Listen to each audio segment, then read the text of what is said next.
حي على الفلاح.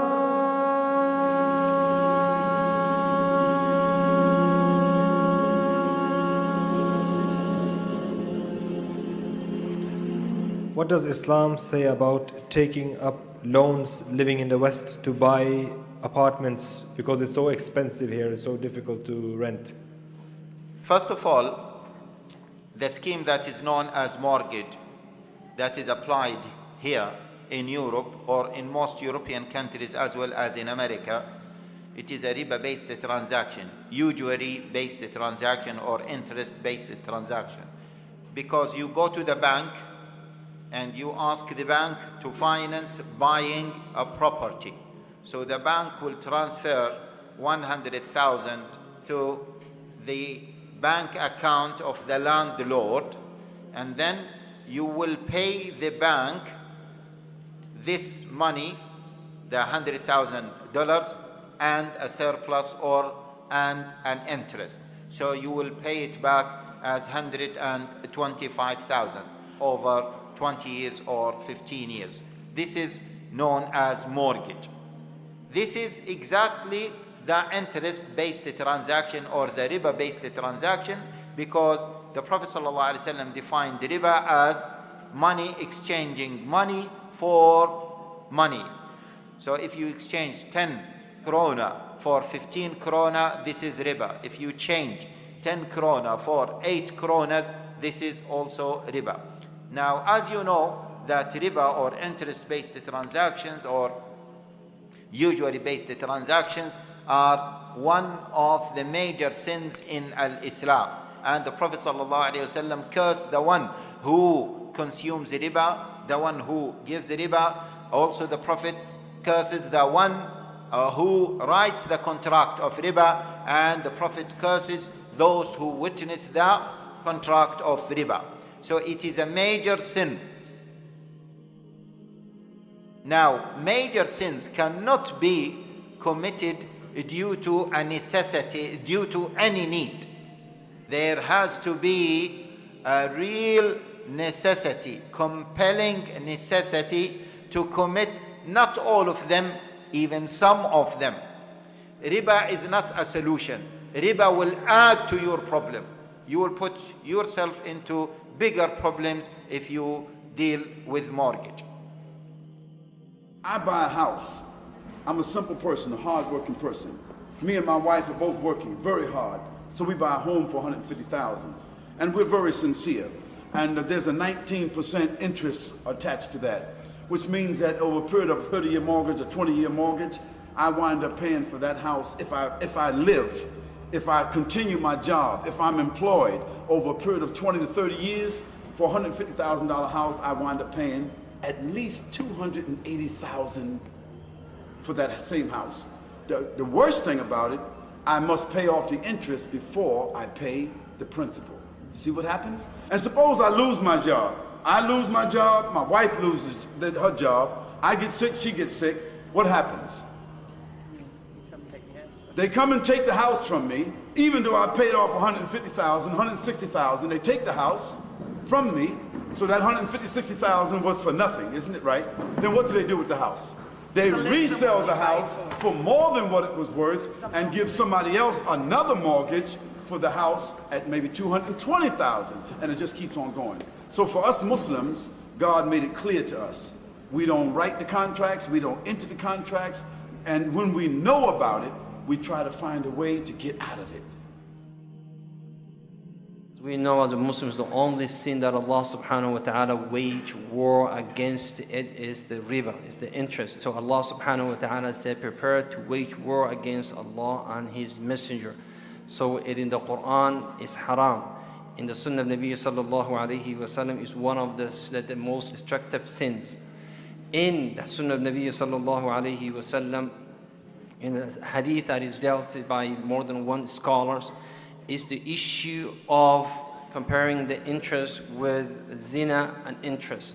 And I know even though some of the ulama may have some issue with the authentication of the hadith or the grading the hadith, but one of the ahadith that it states, or having 1 dirham or 1 dinar or 1 whatever currency that you use is worse than committing 36 zaniya.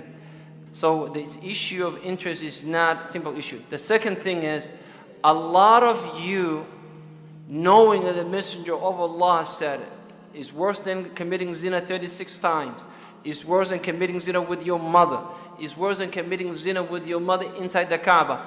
Yet you will go out and you will find fatwa that saying mortgages are halal. And you say this madhab or this sheikh said this or this sheikh said that. And what I want you to understand is these shuyukh that you like to follow them in this aspect, on the day of Yawm al-Qiyamah, when, as Ibn Abbas radiyallahu anhu said, Allah will give you a sword and He will say, go fight Allah and His Messenger.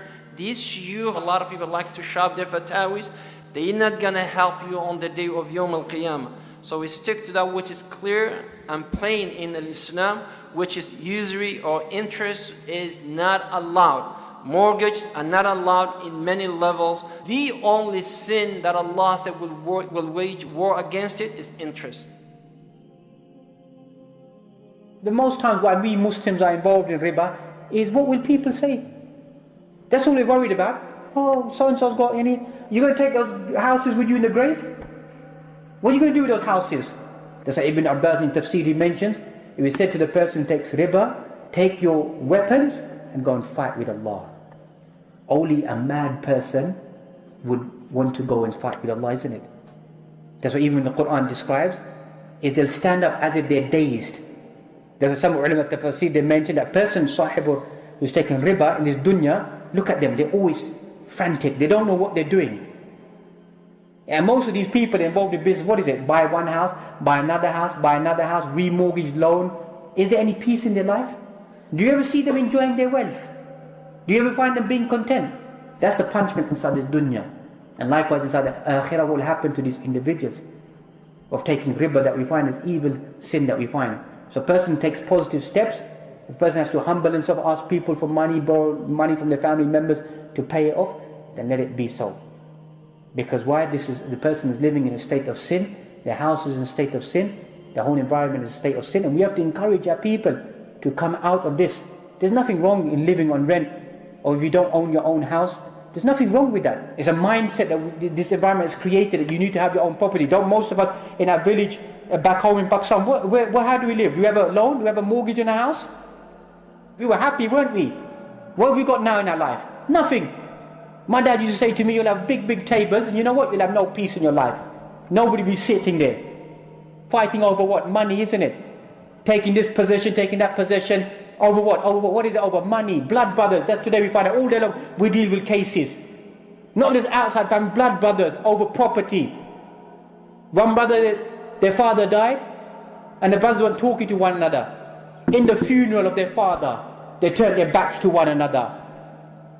Their father's dead body lying in front of them, in the whole masjid, they turned their backs to one another.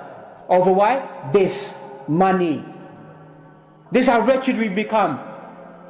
Only one little nickel we had in our pocket, we were happy. This is what this dunya does, isn't it? It leads to this splitting of brothers, families, homes, greed for money, greed for wealth.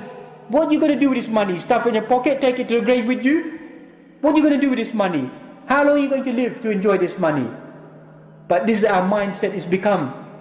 Because everybody around us, that's all that we live for. Money, money, money. That's it, all about money.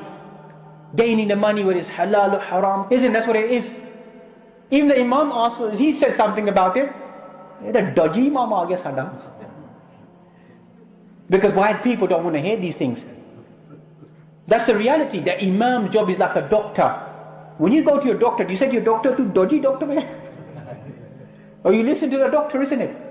Doctor gives you advice, you take it. But the Imam gives you advice. So why do you send us to study then? So that we can come back, that we can just give you what you want to hear inside your life? That's not why we went there. We went there on the path of Allah to preach the path of Allah. Because why? We're responsible in front of who? In front of Allah. Yes, you can advise us, you can correct us, you're our parents, you're in charge of us, we don't mind. But that which is haram and that which is wrong, it's our duty to help one another to come away from these sins. So that's why the masjid need to become more active in advising people to stay away from haram. Because most masjids, unfortunately, they don't care. how the money comes in the masjid, people selling haram, doing haram, involved in haram, businesses haram. These are challenges of living inside this country. If Allah makes something haram, makes the wealth of it to be haram as well. So we should encourage one another in staying away from that which is haram, and help. The masjid role, the community's role should be to help people to come out of riba, come out of haram, the wealth that they have, purchase property, buy property, to help people to get on the property ladder, as they say, and to give it to them as a loan, interest-free loan, to help the society. It can be a good role, or even the average Muslim can do that. But once again, it's because of greed, because nobody doesn't want their money to be given to them at a later stage. Everybody wants instant profit. If I can sell my property and earn £50,000, why should I sell it to another brother and only not even earn £10,000 and wait 10 years for him to pay back the money to me? When I can just put it on the property market, earn £50,000, that's it, get another loan, get another mortgage, carry on my life, carry on my business. Now, you're innocent. You didn't know. Now, I would think that your husband, being a Muslim, he should have understood this. But maybe because he wasn't mindful or practicing, Allah knows best. So sometimes we in a situation, we say, well, we ain't got no choice, we have to do that. No, we don't have to do that. I could live in a house that I'm renting and be just as comfortable, although I don't own anything, but at least I'm not at war with God. You go to a Muslim financial person who can help you and your husband to back out of this situation with the least amount of complications, but make the commitment to do so. Live in a house that you rent and be satisfied with that, because everybody nowadays cannot afford to just buy a piece of property. And nowadays, buying a piece of property or renting a piece of property doesn't necessarily give you any more security.